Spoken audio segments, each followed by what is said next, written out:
Good morning, my dear students. Today it is Sunday, 28th of November 2021, and on behalf of Vimla Devi Public School Siliari, I welcome you all. We are studying in your CG Board Social Science Lesson 9 between the two world wars, not in Germany and World War II. And this is the part 6 of this video series, and I want to prepare only a very short one video lesson of the topic Hannah's suitcase.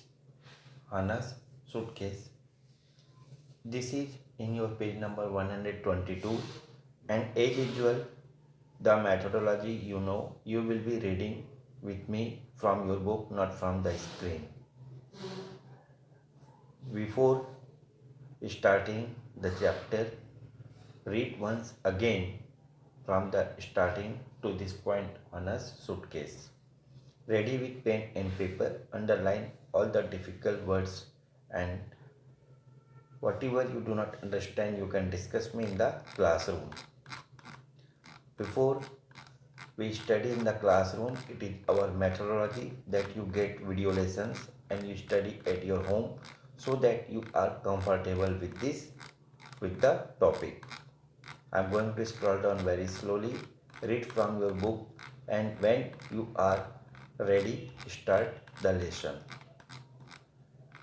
You know, revision is the key to success, and consistency and hard work will lead to your success.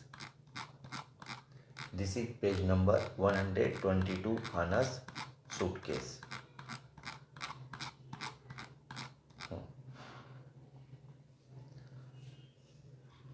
This is in figure, it is illustrated Hannah's and her biscuit. So Hannah's and her suitcase. हाना और उसकी पेटी. हाना suitcase, हाना का suitcase. Japan built a Holocaust museum to remind people of the horrors of the Second World War. Japan में एक Holocaust संग्रहालय बनाया गया ताकि वहाँ के लोगों को इसके बारे में पता हो. The exhibits in the museum included some materials from the Auschwitz concentration camp, among which a suitcase drew the attention of visitors. इसमें प्रदर्शित करने के लिए ऑस्ट्रिच यात्रा शिविर से कुछ सामग्री आई थी, जिसमें से एक सूटकेस सबको आकर्षित कर रही थी. It was the suitcase in which a victim of the gas chamber had kept her belongings. यह उन सूटकेसों में से था जिसमें विषैले गैस कमरों में मारे गए लोगों के सामान थे. Her name was marked on the lid, Hannah Brady, May 16, 1931. Suitcase पर लिखा था हाना ब्रेडी, जन 1931. This orphaned child was killed when she was 13 years old. अनाथ यानी इस अनाथ बच्ची को उसके 13वें साल में मारा गया था. Japanese children visiting the museum kept asking many questions about Hannah and her suitcase. Who was this girl? Where was she from? Where did she live? How was she orphaned? Why was she killed? इस पर जापानी बच्चों को के बहुत सारे सवाल थे. वह कौन थी, कहाँ की रहने वाली थी, वह क्यों अनाथ हुई, उसे क्यों मारा गया, आदि. The director of the museum had no answers to their questions, so she decided to investigate. पर संग्रहालय की निर्देशिका के पास उनके उत्तर नहीं थे, तो उन्होंने हाना के बारे में पता लगाने की कोशिश की. After several years, it came to light that Hannah's elder brother was living in Canada. कई वर्षों के बाद आखिर में पता चला कि हाना का एक बड़ा भाई कनाडा देश में जीवित है. He related Hannah's story in a letter. उसने एक पत्र में हाना की कहानी बताई. Hannah's family lived in a town called Nové Mesto. Lived in a town called Nové Mesto to the Czech Republic. हाना का परिवार चेक रिपब्लिक के नोवे मेस्टो शहर में रहता था. They were Jewish. वे यहूदी थे. The travels of the Czech Jews began when the Nazis occupied their country in 1939. जब 1939 में नाजियों का कब्जा हुआ तो यहूदियों पर मुसीबतों का पहाड़ टूट पड़ा. They were not allowed to go to school, visit the cinema and so on. नाजियों ने यहूदियों पर स्कूल, सिनेमा, पार्क आदि जाने पर रोक लगा दी. They had to wear an identity badge when they ventured out of their homes. घर से बाहर निकलते समय यहूदियों को एक पहचान निशान पहनना पड़ता था. Gradually, they were deported to the concentration camps. धीरे धीरे उन्हें नाजी यातना शिविरों में ले जाने लगे. One day, Hannah's mother was taken away and the next day her father.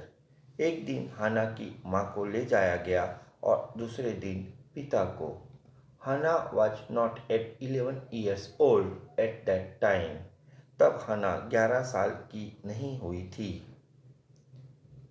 Her mother sent her a gift from the concentration camp on her birthday. उसके जन्मदिन पर माँ ने उसे शिविर से एक तोहफा भेजा था. That was the last contact with her. जो उनसे मिली आखिरी खबर थी. The brother and sister were now alone in the world. भाई और बहन अब अकेले थे. They were both sent to a concentration camp on May 14, 1942, where they lived for 2 years. 14 मई 1942 को उन दोनों को एक यातना शिविर भेजा गया जहां वे 2 साल रहे. On October 23, 1944, Hannah was sent to Auschwitz, where she was gassed to death. 23 अक्टूबर 1944 को हाना को ऑस्ट्रिच भेज दिया गया जहां उसे गैस से मार दिया गया. Her brother was working as a slave at the time that the reign of the Nazi came to an end. भाई गुलामी कर रहा था. इसी बीच नाजियों का राज खत्म हुआ. He learned from his paternal aunt that his parents and sister had been killed. उसे अपनी बुआ के माध्यम से पता चला कि उसके माता पिता और बहन मार दिए गए हैं. He wrote, भाई ने लिखा, My world came to an end at that moment. मेरी दुनिया उसी पल खत्म हो गई. Even today, I feel Hannah's little hands. आज भी मैं हाना के नन्हे हाथों को महसूस करता हूँ. I regret so much that I could not save her. मैं उसे बचा नहीं सका इसका मुझे दुख है.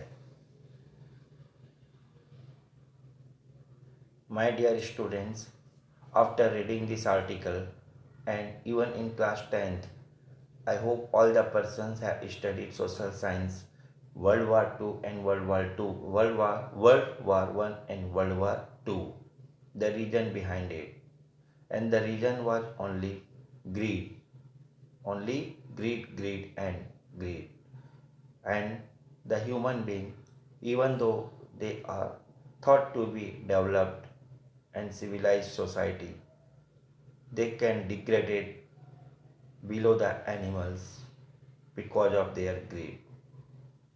Even after reading class 10 social science and studying this kind, World War II and World War I, if we do not mind ourselves,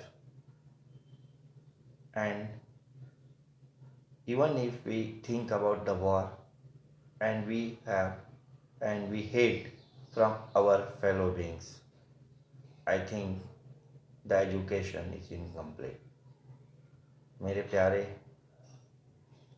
students, ये जो हाना का सूटकेस अलग से मैं वीडियो बना रहा हूँ, आज हमें ज़रूरत है इस चीज़ को समझने का कि इतनी टेक्नोलॉजी डेवलपमेंट हुआ है, मानव जाति को हम सबसे अच्छा मानते हैं, सिविलाइज्ड मानते हैं सोच समझ के, फिर भी कम से कम मैं उम्मीद करता हूँ कि जितने हैं सब के सब कम से कम 10वीं तक तो सोशल साइंस पढ़े होंगे और इतिहास पढ़े होंगे।